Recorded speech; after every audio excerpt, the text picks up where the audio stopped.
आज हम लोग शुरू करेंगे बायोलॉजी का सबसे पहला चैप्टर और हम लोग के सिलेबस के हिसाब से सबसे बायोलॉजी का आखिरी चैप्टर है, ठीक है। इसके बाद बायो समाप्त और फिर हम लोग केमिस्ट्री में एंट्री लेंगे। तो चैप्टर का नाम है लाइफ प्रोसेस। लाइफ प्रोसेस क्या होती है? तो लाइफ प्रोसेस है कि जीवन जीने के लिए जिन जिन प्रक्रियाओं की आवश्यकता पड़ती है, जिन जिन चीजों की आवश्यकता पड़ती है, उसके कॉम्बिनेशन क्या बोलते हैं हम लोग? Life process.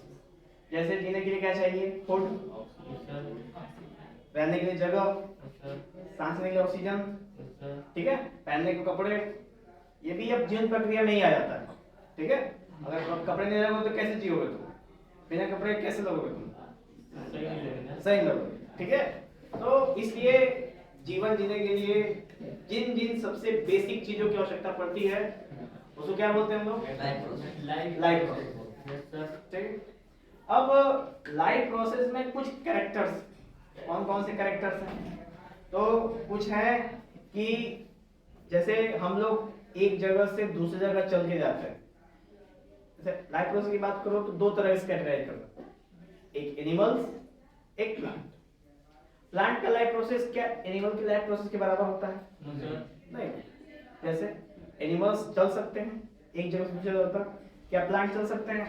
नहीं चल सकते, ठीक है। उसी तरह प्लांट को अगर एक ढीला मारोगे तो उसको 2-3 दिन बाद पता चलेगा उसको चोट लगी है, लेकिन आपको तुरंत पता चलेगा। तो कुछ ये बेसिक डिफरेंस है। उसी हिसाब से ये कैरेक्टरिस्टिक्स दिए हैं मेरे, कि जैसे प्लांट के अंदर हर एक चीज फ्लो होती है क्योंकि उनके अंदर कौन सा सिस्टम होता है? हार्मोन सिस्टम, ठीक है। और एनिमल्स के अंदर सब कुछ फास्ट होता है, कौन सा सिस्टम होता है?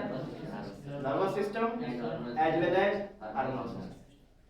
समझ पीछे चलो कैरेक्टरिस्टिक्स की बात करते हैं लोग। एनर्जी, तो अभी हमने बात करी कि लिविंग प्रोसेस के लिए एनर्जी की मेन आवश्यकता है, क्योंकि हम यहाँ सुबह शाम तक काम कर रहे हैं, हम कर रहे हैं, आप पढ़ रहे हैं। क्यों पढ़ रहे हैं? पैसा कमाने के लिए। पैसा क्यों कमाएंगे? पैसा से अपनी जरूरतें पूरे करने के लिए। जरूरतों में सबसे मेन इंपॉर्टेंट क्या है? खाना, यानी पेट को भरना, यानी मोस्ट इंपॉर्टेंट है आपका। लास्ट में जाते हैं लोग एनर्जी, क्योंकि खाना खाते हैं तो क्या मिलता है? एनर्जी मिलती है। तो एनर्जी क्या होती है? तो कार्य करने की क्षमता को एनर्जी बोलते हैं ना फिजिक्स की भाषा में। कार्य करने की जो भी क्षमता होगी उसको क्या बोलेंगे हम लोग? एनर्जी बोलेंगे। और एनर्जी किस फॉर्म में हम लेते हैं, चाहे प्लांट चाहे एनिमल, तो उसको बोलते हैं क्या बेटा? न्यूट्रिशन बोलते हैं, ठीक है। तो न्यूट्रिशन क्या होता है? तो न्यूट्रिशन है the chemical substance which is present in the food that help us our body to grow and to fulfill all the nutrients and vitamins in it. That is called nutrition. Nutrition क्या है?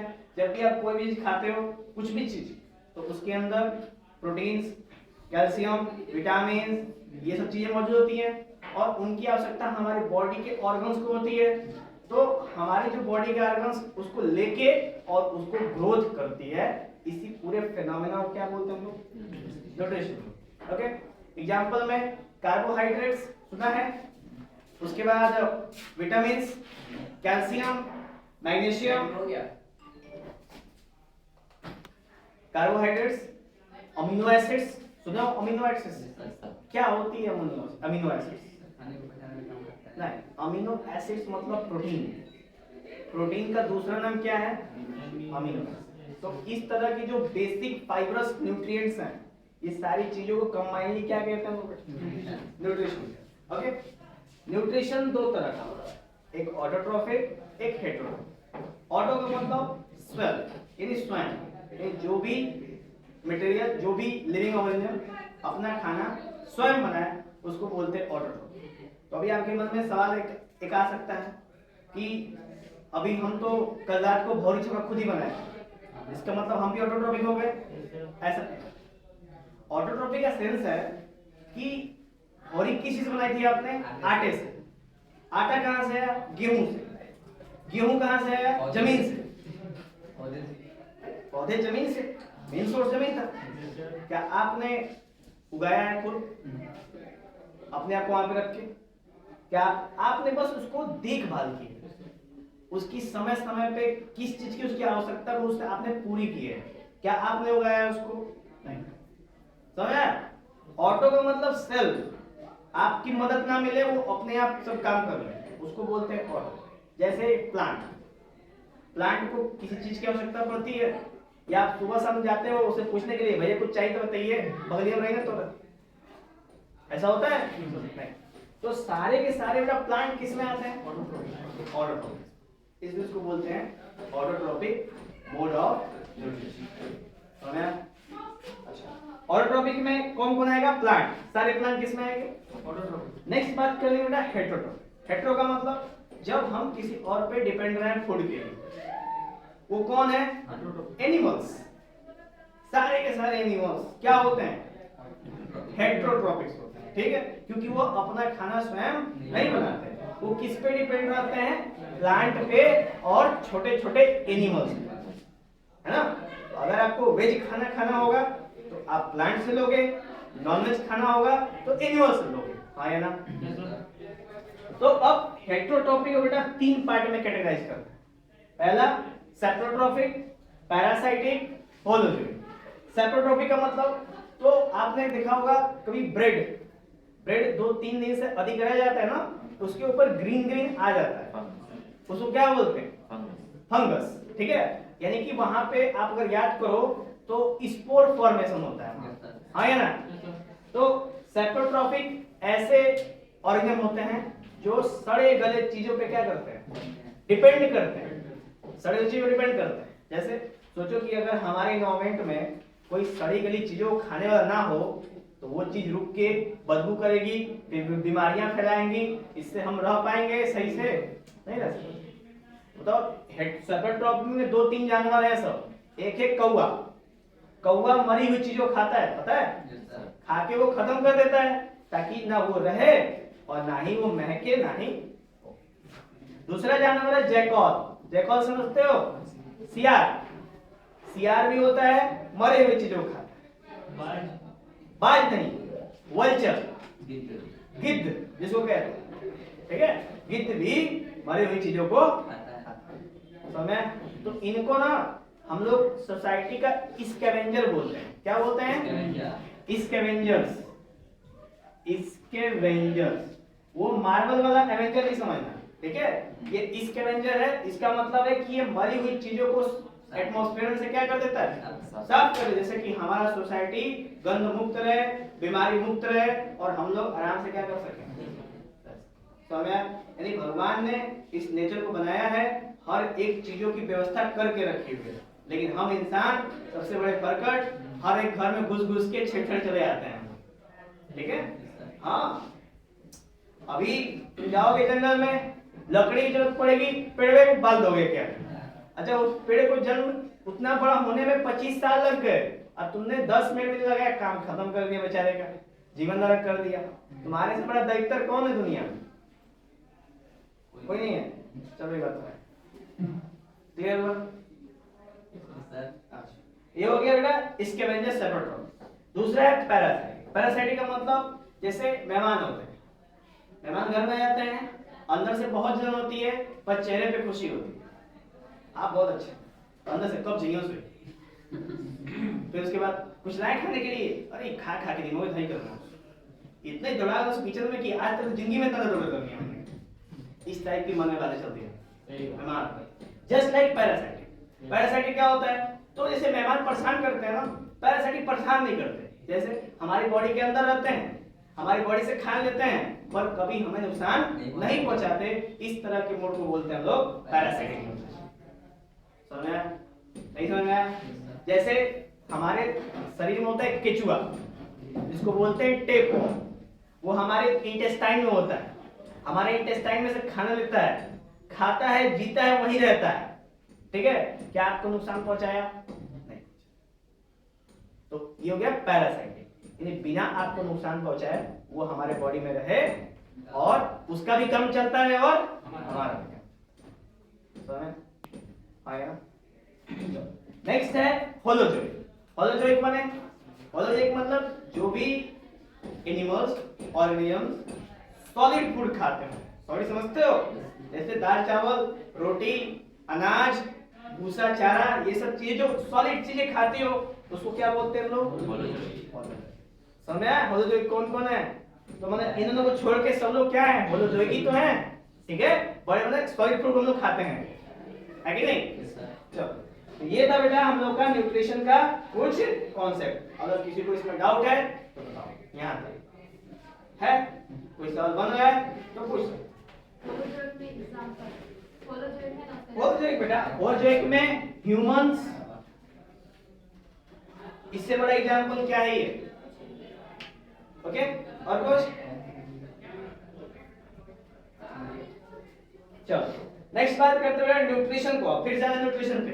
Nutrition को अभी हमने यहाँ पे देखो classify करा। Holozoic देख रहे हो? होलोजोइक के को हम लोग जब पार्टिसिपेट करते हैं तो प्लांट और एनिमल्स में, और हमने यहाँ था ऑटोट्रॉफी, जिसे प्लांट अपना खाना स्वयं बनाता है। किस प्रोसेस से बनाता है? इसमें क्या करता है? प्लांट एटमॉस्फेयर से CO2 लेता है और सनलाइट की मौजूदगी में और क्लोरोप्लास्ट की मौजूदगी में क्या बनाता है? अपना फूड बनाता है, और फूड बना के अपने आप को भी चलाता है और नया नया फ्रूट भी प्रोड्यूस करता है, जिसको हम फिर बाद में तोड़ लेते हैं। ओके, ये था प्लांट। बहुत सिंपल है, प्लांट में बहुत ज्यादा नहीं है, एक ही तरीका है क्या? फोटोसिंथेसिस। ऐसे प्लांट केवल फोटोसिंथेसिस से खाना नहीं बनाता, तब ना थोड़ा सा चीज है। कई सारे प्लांट होते हैं ना जो छोटे छोटे जानवरों खाते हैं, इंसेक्ट्स को। क्यों खाते हैं? सोचो, ऐसा क्वेश्चन बन सकता है। Why some plants eat small creatures? किसी के पास आंसर है? नहीं? हाँ, एनर्जी तो फोटोसिंथेसिस के प्रोसेस से भी तो मिलती है। तो सारे के सारे प्लांट क्यों नहीं छोटे छोटे इंसेक्ट को खाते हैं? कुछ ही प्लांट ऐसे क्यों होते हैं? उनके पास लीव्स नहीं होता होगा। लीव्स होता है बेटा, क्लोरोफिल भी होता है। बड़ी देखने में एकदम झकास दिखते हैं सब। इतना सुंदर देखिए, कहोगे वाह मन मोह लिया। बताऊं? देखो, जब जो नॉर्मल प्लांट होते हैं ना, जमीन में जब रहते हैं तो जमीन से सारे न्यूट्रिएंट लेते हैं, जैसे फास्फोरस, नाइट्रोजन, पोटास, ये सब चीजें कहां से लेते हैं? जमीन से। किस फॉर्म में? तो आसमान से नाइट्रोजन जमीन में आता है और जमीन से वो लेते हैं। ठीक, इसकी वजह से तो एक बैक्टीरिया है नाइट्रोजन फिक्सेशन बैक्टीरिया, जिसको बोलते हैं राइजोबियम। नाम सुने हो? तो राइजोबियम करता है। अच्छा, कुछ ऐसे प्लांट होते हैं जो छोटे छोटे जानवर खाते हैं, इसलिए क्योंकि जहां पे वो पाए जाते हैं वहां के जमीन में नाइट्रोजन नहीं मिलता है। ठीक है, जहां पे वो पाए जाते हैं तो कहां पे पाए जाते हैं? तो पाए जाते हैं मार्शी लैंड। मार्शी समझते हो? मतलब दलदली इलाका। दलदली इलाके का मतलब समझते हो? अरे दलदल, जहां पे जमीन धंस जाती है वहां पे नाइट्रोजन नहीं मिलता, तो वहां पे ये सब प्लांट पैदा होते हैं, जैसे टीचर प्लांट।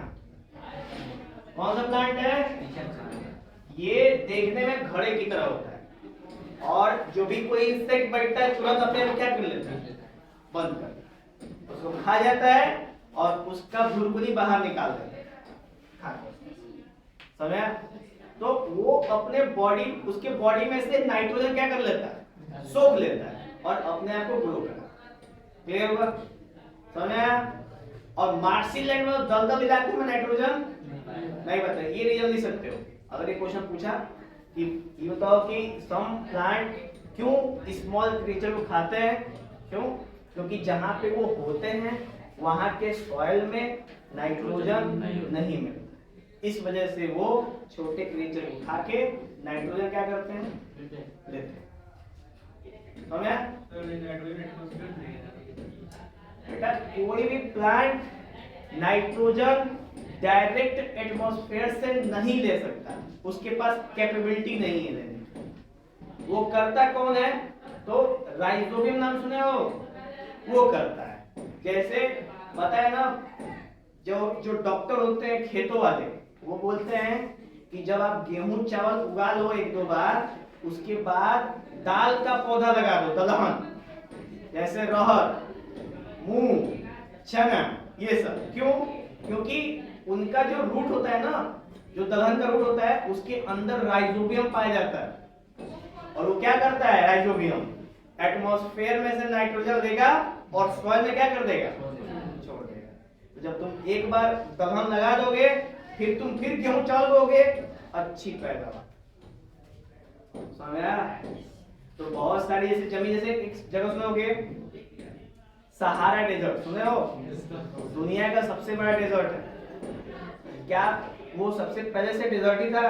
नहीं, उससे पहले वहां पे एक सभ्यता के लोग रहते थे। उन्होंने धरती का इतना दुरुपयोग किया, इतना दुरुपयोग किया, इतना दुरुपयोग किया कि पूरा का पूरा धरती क्या बन गया? रेत, मरुस्थल बन गया। इसीलिए हमें नेचुरल चीजों का ज्यादा एक्सेप्शन नहीं करना चाहिए, ठीक है? ज्यादा एक्सट्रैक्शन करेंगे, नेचर आपको निपटा देगा। समझा? चलो, प्लांट वाला खत्म हुआ। समझ में बेटा सबको? वो समझ है? तो फिर ऐसे डीजे आसी से बैठे हो। बर्थडे है ना? अच्छा, बर्थडे है, हैप्पी बर्थडे। 15 फरवरी को है। 21 अगस्त को है, 3 दिन से मना रहे जब 3 दिन से मन रहा है, काफी डीप बर्थडे लग रहा है। बहुत छूट लगा इस बर्थडे पे चलिए कोई बात नहीं है, छोड़ दीजिए उसको, ओके, अपने स्थान पे। चलिए हम लोग किसकी बात कर रहे हैं भाई? Next animals. एनिमल्स में बेटा होलोजोइक में ना 3 तरह के एनिमल्स होते हैं। होलोजोइक में कौन कौन सा? Herbivorous, carnivorous, omnivorous. हर्बीवोरस मतलब जो ग्रीन प्लांट, कार्निवोरस मतलब हाँ मीट फ्लैश, ओमनिवोरस मतलब जो दोनों खाता है। दोनों। तो जैसे हर्बीवोरस में काऊ, कार्निवोरस में टाइगर और ओमनिवोरस में ह्यूमन। कर सकते हैं? ये हो गया। अब हमने एनिमल्स के बारे में जान लिया, उसका कैटेगरी जान लिया। अब जानना है कि उनके बॉडी में खाना जाके कैसे कैसे बनता है और पचता है। शुरू करें? चलो, सबसे पहला जो 1 2 5 स्टेप्स का प्रोसेस है, 5 जो प्रोसेस कर दो। पहला इंजेक्शन, यानी जब आप अपने हाथों से उठा के मुंह में खाना डालोगे, इंजेक्शन। दूसरा डाइजेशन, जब वो खाना आपके पेट में पहुंचेगा। तीसरा है एब्जॉर्प्शन, जब खाना पेट में जाके पच जाएगा, पचने के बाद जो एनर्जी निकलेगी उसको बॉडी क्या कर लेगी? सोख लेगी। उसके बाद एसिमिलेशन, जो सूखी हुई एनर्जी है उसको पूरे बॉडी के हर एक पार्ट में ट्रांसफर करेगी, है ना? और पांचवा है इजेशन, यानी एनर्जी के बाद जो बचा हुआ चीज है उसको अर्ली मॉर्निंग जो आप लोग करते हो वही हो जाता है, ठीक है? तो ये है 5 स्टेप का प्रोसेस। किसी को इसमें कोई डाउट है तो बतावे हम। इजेशन में 40 करते हो बेटा, बस वही इजेशन की प्रक्रिया है। ये जाना तो कि देखो आपका टॉपिक था एसिमिलेशन ना, एसिमिलेशन पूछा था आपको। एसिमिलेशन केस है जिसके अंदर हमारे इंटेस्टाइन में एक स्पेशल, ठीक है, एक स्पेशल डिपार्टमेंट है, एक ऑर्गन है जिसको कहते हैं विलाई, ठीक है? जो ये एब्जॉर्प्शन के बाद जो आइटम हमारे ब्लड में जाता है ना, वो ब्लड से जितना भी न्यूट्रिएंट है, विटामिन है, वो हमारे बॉडी के हर एक पार्ट में जाता है, उसको बोलते हैं एसिमिलेशन। ये समझे? चलो ठीक है, 60 में आते हैं। एसिमिलेशन मतलब जो भी एनर्जी प्रोड्यूस हुई है वो को उसको पूरे बॉडी में डिस्ट्रीब्यूट करने का मतलब, हर एक बॉडी का हर एक हिस्सा उसको अब्सॉर्ब करे, उसको क्या बोलते हैं? एसिमिलेशन। और इसमें ये था बेटा हम लोग का पूरा लाइफ प्रोसेस का हिस्सा। इसमें एक टॉपिक है न्यूट्रिशन इन ह्यूमन बींग्स, और न्यूट्रिशन इन ह्यूमन बींग्स में भी यही 6 स्टेप्स आएंगे, ठीक है। इसमें एक और चीज था, अमीबा था क्या कहें? Yes sir. हाँ, ये न्यूट्रिशन अमीबा, ये भी इसका भी प्रोसेस मैं आपको बता देता हूँ, अमीबा वाला, ठीक है। सबसे पहले अमीबा बताता हूँ, उसके बाद न्यूट्रिशन इन ह्यूमन बींग्स चलेंगे हम लोग, ठीक है। देखो अभी हम लोग देखेंगे न्यूट्रिशन अमीबा, ये अमीबा है और यहाँ पे उसका खाना है, ठीक। नेक्स्ट स्टेप में ये जो अमीबा है खाने के दम बिल्कुल खाने को ऐसा कोशिश कर रहा है कि वो उसको क्या कर ले, अंदर ले ले। पकड़ ले, उसको बोलते हैं इनगल्फ। क्या बोलते हैं उसको? इनगल्फ बोलते हैं। नेक्स्ट में क्या हुआ, पूरा इनगल्फ कर लिया, देख रहे हो? Yes sir. पूरा इनगल्फ कर लिया। उसकी नेक्स्ट में इसको क्या कर रहा है, डाइजेस्ट कर रहा है, ठीक। और आखिरी वाले में क्या कर रहा है, निकाल रहा है। एनर्जी को पूरा अपने बॉडी में ट्रांसफर करके, और जितना भी वेस्ट मटेरियल उसको क्या कर दिया उसने, निकाल दिया। तो देखो इंजेक्शन, डाइजेशन, एब्जॉर्प्शन, एसिमिलेशन और इजेशन। देखो 5 स्टेप है और यहाँ पे भी 5 स्टेप है। सबसे पहले वाले में आपका इंजेक्शन है, ये 2 स्टेप में इंजेक्शन है, मान लीजिए 2 स्टेप में, एक थोड़ा सा गड़बड़ हो गया है, इंजेक्शन है। उसके बाद यहाँ पे डाइजेशन है, इस वाली जगह पे एसिमिलेशन है। क्यों? क्योंकि इनके मुकाबले अब इसकी साइज क्या हो गई है, बड़ी हो गई, क्योंकि अब भाई जब तुम एनर्जी लोगे तो आपके अंदर ग्रोथ होगा ना, तो ये हो गया आपका एसिमिलेशन, और आखिरी में क्या है, समझ आया? क्लियर? Yes sir. हाँ या ना? चलो, तो ये था हम लोग का न्यूट्रिशन अमीबा। अब हम लोग बात करेंगे न्यूट्रिशन इन ह्यूमन बींग्स। देखिए अभी हम लोग को न्यूट्रिशन इन ह्यूमन बींग्स करना है। ये 5 प्रोसेस आपके दिमाग में है, 5 प्रोसेस में किसी को डाउट है? शुरू करते हैं हम लोग ह्यूमंस के अंदर। तो देखो ये आपको दिख रहा है, दिख रहा है इसमें भी? तो यहाँ पे थोड़ा सा फूड पाइप गलती से सर में चला गया है, ठीक है, आप उसको इग्नोर कर देंगे, हम यहीं से मानेंगे। तो यहाँ पे क्या है बेटा, माउथ। माउथ में एक ग्लैंड होता है जिसको बोलते हैं क्या, सैलिवरी ग्लैंड, ठीक है। और जब माउथ में आप फूड डालते हो ना, वहीं से ये डाइजेस्टिव सिस्टम की प्रक्रिया क्या जाती है, शुरू हो जाती है। कैसे होती है, जब आपने माउथ में कुछ भी खाने का एक निवारक डाला, तो डालने के बाद क्या होगा कि दांतों से आप उसको क्या करोगे, क्रश करोगे, ठीक है, क्रश एंड ग्राइंड। और जब आप ऐसा कर रहे होगे तो सैलिवरी ग्लैंड में से एक लिक्विड निकलता है, एक हार्मोन निकलता है जिसको बोलते हैं टाइलिन हार्मोन। क्या बोलते हैं उसको, समझा? क्या बोलते हैं उसको, ध्यान सुनना सबको, क्या बोलते हैं, टाइलिन हार्मोन। तो टाइलिन हार्मोन खाने में क्या हो जाता है, मिक्स हो जाता है। अब मिक्स होके खाने को सॉफ्ट कर देता है, ठीक है। उसके बाद जो खाना है वो फूड पाइप से होते हुए कहाँ पहुंचता है, स्टमक में। अच्छा, फूड पाइप से डायरेक्ट ऐसे थोड़ा होता है कि गिराया पट से गिर गया स्टमक में, ऐसा नहीं गिरता है। यहाँ से यहाँ तक जाने के लिए उसको बहुत मेहनत करना पड़ता है। इस प्रोसेस को बोलते हैं पेरिस्टेलेटिक मूवमेंट। क्या बोलते हैं इसको, तो पेरिस्टेलेटिक मूवमेंट से जो खाना होता है वो फूड पाइप के रास्ते कहाँ पहुंचता है बेटा, स्टमक पहुंचता है। यानी खाना हमारा कूचा हुआ, क्रश किया हुआ, ग्राइंड किया हुआ कहाँ पहुंच गया, स्टमक पहुंच गया।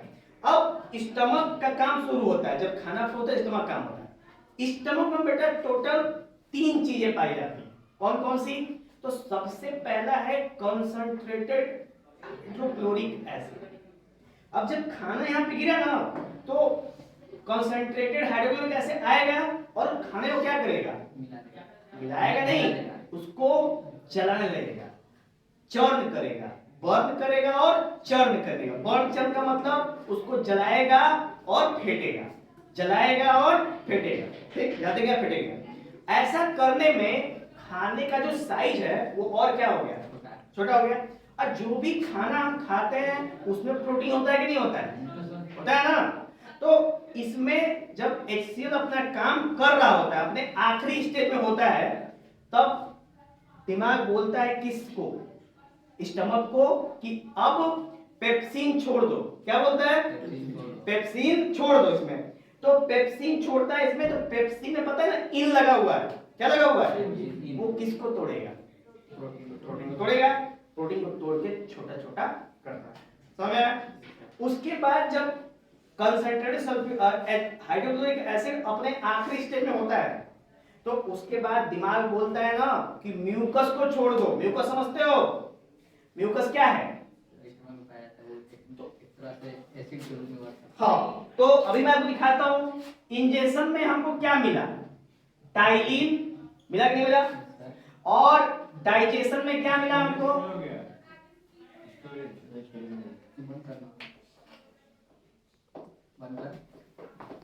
देखो, डाइजेशन में सबसे पहले कौन होता है बेटा? स्टमक। दूसरे नंबर पे लीवर।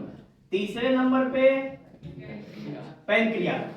स्टमक में से कितने हार्मोन निकलते हैं? पहला, दूसरा और तीसरा। लीवर में से एक, क्या नाम है? पैनक्रियाज में से तीन। कौन कौन सा? Amylase, trypsin, lipase. समझ आया? तो डाइजेशन प्रक्रिया में इतनी सारी चीजें न होती, मैं इसी की बात कर रहा हूं। अब दिखाऊं उसको, समझ में आएगा आप लोगों को? तो देखो, यहां पे ये स्टमक है, ठीक है? स्टमक में खाना पहुंचा, सबसे पहले किसने अटैक किया? HCl उसको तोड़ दिया, पेप्सिन आया, प्रोटीन को तोड़ दिया। तब अब देखो, अब खाना जब टूट गया पूरा ना, तो HCl नीचे जाके पेट के नीचे में इकट्ठा हो जाता है। और पता है ना कि HCl कितना खतरनाक होता है? पता है कि नहीं पता है? HCl खतरनाक होता है ना। अब ज्यादा देर तक HCl अगर रहेगा पेट में, तो पेट को क्या कर देगा? खदड़ देगा। क्या कर देगा? खदड़ देगा। तो कौन कौन निकलता है यहाँ से? म्यूकस। म्यूकस जाता है पेट में, और HCl के संग क्या होता है बेटा? जुड़ जाता है, और जुड़ के क्या बनाता है? सॉल्ट एंड ये बनाता है। और तब जाके हम लोग लगता है कि हाँ पेट, जैसे कैसे मान लो कभी कभी एसिडिटी हो जाती है, तो एसिडिटी में ऐसे आपको ढकार आते हैं खट्टे वाले। फिर आप क्या करते हो? दुकान पे जाते हो, इनो लेते हो, पीते हो, और उसके बाद पूरा का पूरा पेट ठंडा हो जाता है। होता है ना? कैसे होता है? तो पेट में है क्या? एसिड, और इनो में क्या होता है? बेस। तो एसिड और बेस मिलकर क्या होता है? और पेट ठंडा। समझे? नहीं समझे? चलो नेक्स्ट है, अब बेटा खाना पेट में का काम फिट हो गया, तो अब खाना यहां से होते हुए यहां से गुजरेगा ना, तो बीच में कौन है? लीवर। लीवर क्या निकालता है बेटा? Bile juice. बाइल जूस एक येलो कलर का लिक्विड होता है। किस कलर का? येलो कलर का। इसका काम होता है बड़े बड़े फैट मॉलिक्यूल को तोड़ तोड़ के छोटा छोटा करना। समझ? जैसे मान लो तुम डेली मोमो, चाउमीन, बर्गर कुछ खाओगी दबा के, तो इसका मतलब लीवर को बहुत ज्यादा मेहनत करना पड़ रहा है, बहुत ज्यादा। क्यों? क्योंकि आप इतना ज्यादा खाओगे तो कौन उसको पचाएगा? लीवर ही पचाएगा ना, है कि नहीं? तो लीवर अपना काम कर रहा है। अब बहुत ज्यादा खाओगे तो धीरे धीरे क्या हो जाएगा? खत्म हो जाएगा। और पूरे बॉडी में यही एक ऑर्गन है ना, ठीक है? इसको लार्जेस्ट ग्लैंड बोलते हैं। क्या बोलते हैं? Largest gland of body. और उसके बाद लीवर को अगर इतना सा भी रहेगा ना, इतना सा भी लीवर बचा हुआ, तुम्हारे इतने बड़े लीवर में से इतना रहेगा, तो अपने को ग्रो करके फिर से बड़ा कर देता है। ये लीवर की क्वालिटी होती है। समझा? अमिताभ बच्चन जानते हो, उसका जो लीवर हो गया था वो डैमेज हो गया था।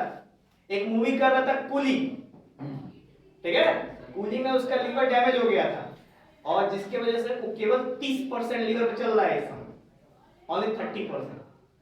समझा? तो कैसे? Due to medical.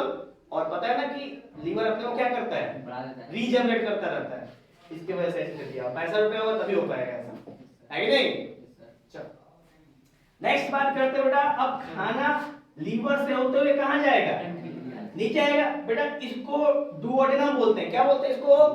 डुओडेनम बोलते हैं। तो नाम, ठीक है, डुओडेनम। तो इससे जब पास होता है ना, तो कौन मिला तुमको? पैनक्रियाज बैठा हुआ है, मामा का लड़का है तुम्हारा, ठीक है, 3 है उसके पास, एक अमाइलेज, एक ट्रिप्सिन, एक लाइपेज।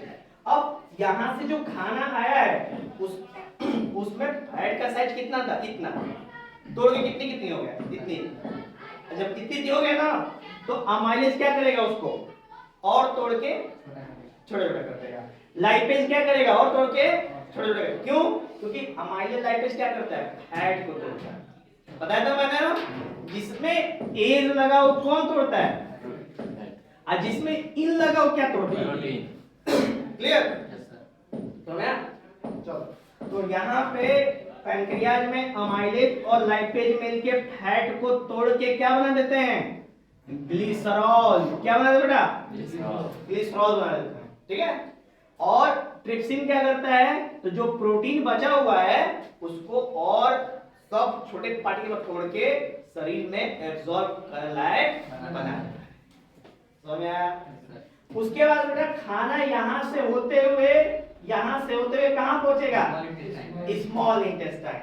और स्मॉल इंटेस्टाइन को बोलते हैं छोटी आंत। वो बहुत ही घनी होती है, बहुत ही पतली होती है, ठीक है। और इस छोटी आंत में क्या पाया जाता है, तो यहाँ पे एब्जॉर्प्शन के लिए क्या मिलता है बेटा, विलाई कहते हैं, विली कहते हैं उसको, ठीक है। ये होता कैसा है, तो ये फिंगर लाइक प्रोजेक्शन होता है ऐसे, ठीक है। और जब इसमें से protein, calcium, vitamin, magnesium, phosphorus जाता है तो क्या कर लेता है, खींच लेता है। और खींच के कहाँ छोड़ देता है, ब्लड में। कहाँ छोड़ देता है, ब्लड में। क्यों? क्योंकि ब्लड हमारे बॉडी के हर एक पार्ट में क्या होती है, फ्लो होती है, इस वजह से ब्लड में छोड़ देता है। तो ये होता है बेटा विलाई काम, जो हमको इसके अंदर होता है। समझ आया? अब जब ऐसा होता है ना, तो अब यहाँ से ये प्रोटीन विटामिन कहाँ एसिमिलेशन में चला जाएगा। एसिमिलेशन का मतलब कि पूरे बॉडी में ब्लड के रास्ते पहुंचेगा और पूरे बॉडी में क्या होगा, हमारा ग्रोथ होगा। समझ आया? ग्रोथ। उसके बाद है एसिमिलेशन हो गया, और उसके बाद बेटा देख रही है ये बड़ा वाला क्या बोलते हैं इसको, लार्ज इंटेस्टाइन। लार्ज इंटेस्टाइन बड़ी आंत कहते हैं। यहाँ पे खाना ज्यादा दिन तक रहता है, यहाँ पे 24 घंटा से 36 घंटे तक, लेकिन बड़ी आंत में एक हफ्ते तक खाना रह जाता है, ठीक है। तभी सड़ के निकलता है, अब फिर आप बदबू फैला देते हो, ठीक है। चलो, तो मैं बता रहा हूँ बड़ी आंत का काम क्या होता है। तो जब तो 7 दिन तक खाना रोकने का सेंस इसलिए है कि मान लो कभी कभार ऐसा हुआ कि आप ऐसी जगह पहुंच गए जहां पे खाना उपलब्ध नहीं है, फिर भी आप जिंदा रहोगे। क्यों? क्योंकि बड़ी वाली आंत में खाना 7 से 8 दिन तक रहता है, और जो खाना में से एनर्जी निकल चुका है, फिर भी थोड़ी मोड़ी भी अगर उसके अंदर एनर्जी बची रहेगी, तो उसमें से भी हमारी बॉडी क्या कर लेती है, एनर्जी खींच लेती है पूरा, और उसको मतलब वो जो आपका वेस्ट मटेरियल है वो सूख के कांटा बन जाता है, ठीक है। क्योंकि उसमें से भी एनर्जी क्या निकाली गई, एनर्जी, पानी, जितना मटेरियल सब खींच के बाहर निकाल दिया गया, कुछ बचा ही नहीं, निकलेगा कुछ नहीं। समझा? चलो, तो ये था बेटा हम लोग का लार्ज इंटेस्टाइन। अब लार्ज इंटेस्टाइन के बाद हम लोग बात करेंगे किसका, रेक्टम। तो लार्ज इंटेस्टाइन में एक छोटा सा ऑर्गन जुड़ा होता है, छोटा सा ग्लैंड, जिसको बोलते हैं अपेंडिक्स। पता है बचपन में अपेंडिक्स एक्टिव रहता है बॉडी में, क्योंकि बचपन में आप कुछ भी खा जाते हो, मिट्टी, बालू, कंकड़, पत्थर, गिलास, कटोरी, जो मिलते हो, ठीक है। तो उसको हमारा शरीर कैसे पचाता है, अपेंडिक्स, क्योंकि अपेंडिक्स काम होता है ऐसी चीजें जो ग्रीन हो, जैसे कि प्लांट, उनको तुम खाओगे ना, बचपन से खाते रहोगे, तो ये अपेंडिक्स मरेगा नहीं, तुम्हारा अपेंडिक्स जिंदा रहेगा। और कभी भी लाइफ टाइम में तुम घास भी खाओगे तो घास भी खा सकते हो। अभी आप घास खाओगे तो नहीं पचेगा आपसे, लेकिन बचपन से अगर घास खाओगे, कोई पत्ती खाते रहोगे, तो आपका अपेंडिक्स एक्टिव रहेगा। अगर मान लो कहीं 10 दिन खान नहीं मिला, तुम पेड़ का पत्ता ही तोड़ खा के जिंदा रहोगे, और जिसको नहीं है तो मर जाएगा। क्यों? क्योंकि तुम्हारा अपेंडिक्स एक्टिव है, और इस समय अपेंडिक्स क्या हो गया, मर गया है। अब देखो अपेंडिक्स मरने का मतलब कोई दिक्कत नहीं करता है, लेकिन कभी क्या होता है, कुछ बच्चे होते हैं, कुछ होते हैं फास्ट फूड का जमाना है, ठीक है, daily momo, daily chow mein, daily burger, daily pizza, जब झकाझक लिज्जा अंदर, ठीक है। और उसके बाद फिर पेट में दर्द होखिंग और उसके बाद अपेंडिक्स काट के बाहर निकाल देते हैं। समझा? इसके बाद बेटा रेक्टम के बाद क्या आता है? एनस। एनस मतलब जहां से वेस्ट मटेरियल हमारे बॉडी के बाहर आता है, जिसको क्या बोलते हैं हम लोग? डाइजेशन। ये थी बेटा पूरी प्रक्रिया न्यूट्रिशन इन ह्यूमन बीइंग्स की। किसी को कोई डाउट है तो बताओ, है कि नहीं है? स्मॉल इंटेस्टाइन, स्मॉल इंटेस्टाइन एक जिग जैग लाइक स्ट्रक्चर होता है, पतला होता है और लगभग 4-5-6 मीटर का अप्रोक्सीमेट होता है। हमारे इस पूरे सिस्टम को बोलते हैं एलिमेंट्री कैनाल। क्या बोलते हैं इसको? एलिमेंट्री कैनाल बोलते हैं। इसमें जो होता है ना कि जो स्मॉल जैसा होता है उसके अंदर पूरा विलाई होता है। विलाई में समझते हो? वो हेयर लाइक स्ट्रक्चर होता है। तो जब जैसे हमारे नाक है ना, नाक को कभी गौर से देखोगे अंदर तो उसमें चारों तरफ से वो बाल निकले हुए हैं, ताकि जब कोई धूल करता जाए तो अंदर तक ना पहुंच पाए। वैसे ही हमारा स्मॉल इंटेस्टाइन होता है, वहां पे बाल के जगह पे विलाई निकले होते हैं और विलाई क्या करते हैं? खाने में से प्रोटीन, विटामिन, कैल्शियम ऐसे क्या कर लेते हैं? समझ? और कुछ सर अपेंडिक्स को कैसे एक्टिव कर सकते हैं? एक्टिव करने वाला बचपन से आप ग्रीन चीज खाते रहोगे तो एक्टिव रहेगी। छोड़ दोगे ज्यादा दिन तक तो अब वो धीरे धीरे डीएक्टिव हो जाती है। तो हम लोग में लोग तो बड़े पे हो जाता है अपेंडिक्स। अपेंडिक्स कोई बीमारी नहीं है। पहली बात, अपेंडिक्स आपके खान पान से होता है। आप कैसा खाना पानी खाते हैं, ठीक है? बढ़िया खाना पानी खाओगे तो सही रहोगे, कभी तुमको अपेंडिक्स की शिकायत नहीं रहेगी। और तुम खाली बस फास्ट फूड पे जिंदा रहोगे तो क्या ही मतलब है? समझा? क्योंकि किसी भी फास्ट फूड को पचने के लिए लगभग जानते हो कितना टाइम चाहिए? 16 से 18 घंटे। अब उतने में तो तुम 4 हाली खा लोगी, है कि नहीं? और जो नॉर्मल खाना खाते हैं हम लोग वो कितने देर में पचता है? कितने देर में? 3 से 4। 3 से 4 में खत्म, सेवा समाप्त, गुड टाटा बाय बाय, खत्म। समझा?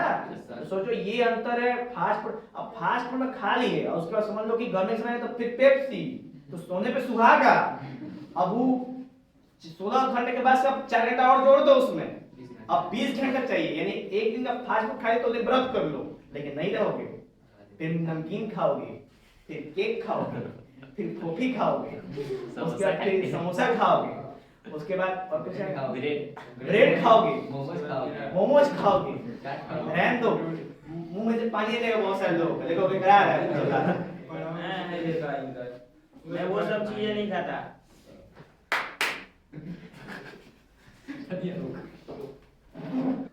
चलिए, तो अब हम लोग का आखिरी टॉपिक है डेंटल कैरीज। ठीक है? डेंटल कैरीज का सीन है कि हमको अपने दांतों की बचाव करना चाहिए, क्योंकि दांत बहुत ही इंपॉर्टेंट है हमारे डाइजेस्टिव सिस्टम के लिए। अगर हम कोई भी चीज चबा के नहीं खाएंगे, चबाएंगे नहीं, उसको डायरेक्ट अंदर कहीं निगल लेंगे तो हमारे स्टमक डाइजेस्टिव सिस्टम को बहुत ज्यादा मेहनत करना पड़ेगा। और इस ज्यादा मेहनत की वजह से उसका स्पीड क्या हो जाएगा? स्लो हो जाएगा और उसमें जंग, जाम और प्रॉब्लम भी, बहुत सारी बीमारियां आ सकती हैं डाइजेस्टिव सिस्टम के। ठीक है? चलिए, तो उसके लिए सबसे पहले हमको अपने दांतों के बारे में जानना है और फिर जानना है कौन कौन सी बीमारियां जनरली हो जाती हैं दांतों में। ठीक है? तो सबसे पहले दांतों को क्लासिफाई करते हैं। दांत टोटल 4 तरह के होते हैं, जिसमें सबसे पहला है इंसाइजर, कैनाइन, मोलर और प्रेमोलर। इंसाइजर मतलब आगे का जो दांत होता है जिसे हम कट करते हैं, कटिंग टीथ बोलते हैं इसको। ठीक है? कोई भी चीज को कट करने के लिए दांतों का उपयोग करते हैं, उसको बोलते हैं हम लोग इंसाइजर टीथ। दूसरा होता है कैनाइन। कैनाइन होता है टीयरिंग टीथ कहते हैं। जैसे आप मीट उट खाते हैं तो इसके लिए कैनाइन का उपयोग करते हैं, इसको टीयरिंग टीथ कहते हैं। और तीसरा है मोलर। मोलर मतलब कुछ समय के लिए जब दांतों से कोई ऑब्जेक्ट को कूचा जाता है उसको मोलर कहते हैं, और ज्यादा समय तक जब उसको कूचा जाता है यानी क्रश एंड ग्राइंड किया जाता है तो उसको बोलते हैं प्रीमोलर। समझ आया? चलो, अब दांतों को थोड़ा डीप एनालिसिस करते हैं। तो बगल में देखो, ये हमारे पास एक टीथ है। ठीक है? टीथ के ऊपर वाले पार्ट को हम लोग इनेमल कहते हैं। ठीक है? उसके अंदर वाले पार्ट को डेंटाइन कहते हैं। और टीथ का जो व्हाइट वाले पार्ट को छोड़ दो तो ये साइड वाला गम होता है। ठीक है? Muscular part. और जहां पे टीथ स्टिक होता है गम में, वहां पे कुछ लिक्विड होता है, उसको बोलते हैं पल्प कैविटी। ठीक है?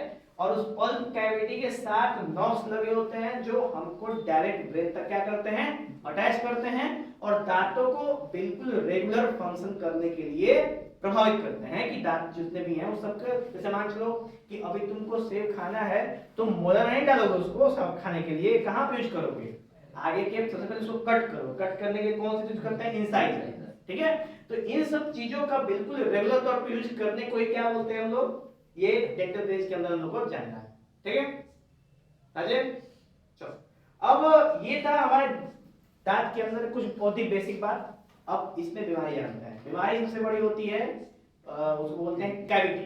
क्या होती है तो कैविटी कैसे होती है, तो जब हम कुछ खाते हैं और खाने के बाद उसकी लेयर हमारे दांतों पे जमी रहती है, उसके बाद जो बैक्टीरिया कीटाणु जो होते हैं वो दांतों पे उस एक्टिव मटेरियल के साथ अटैक करके और एसिड बना के और दांतों को उसको पूरा कोरोड कर देते हैं, ठीक है। और कोरोड करने के बाद दांत खोखले हो जाते हैं, तो खोखले हुए दांत को क्या बोलते हैं हम लोग, कैविटी। क्या बोलते हैं, कैविटी। तो एक हो गया कैविटी और दूसरा होता है डेंटल कैरिज में उसको बोलते हैं प्लेक। क्या बोलते हैं, प्लेक, जिसमें जो मसूड़े होते हैं ना वो पीले हो जाते हैं। मसूड़े कैसे हो जाते हैं, पीले पड़ जाते हैं। पीले करने का सेंस है कि उनके अंदर ब्लड की कमी हो जाती है, जिसकी वजह से दांत हो जाते हैं कमजोर और कुछ समय बाद दांत झड़ के निकल जाएंगे, फिर आप पोपले बन जाओगे, बाऊ करोगे बस ऐसे ऐसे करके, ठीक है ऐसे, ठीक है समझ आया।